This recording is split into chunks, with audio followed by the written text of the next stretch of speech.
Amelia Earhart. Amelia Earhart was the first woman pilot to fly alone over the Pacific Ocean and Atlantic Ocean. She was born on July 24th, 1897, in Atchison, Kansas.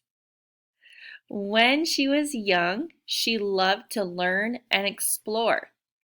In 1917, while the World War I was going on, she worked as a nurse helper in a hospital and met many pilots. In 1920, Amelia rode in an airplane for the first time. In 1921, she earned her pilot's license. In 1932, Amelia flew across the Atlantic Ocean, and in 1935, she flew across the Pacific Ocean.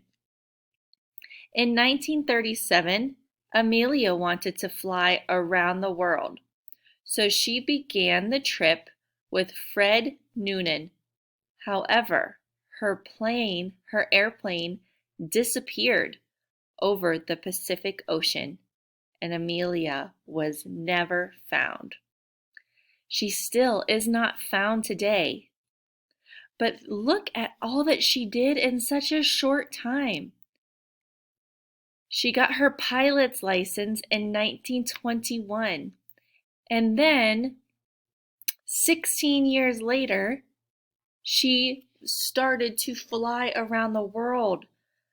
That is a great accomplishment. If you have a dream and you work hard for it and never let it go, it can happen too.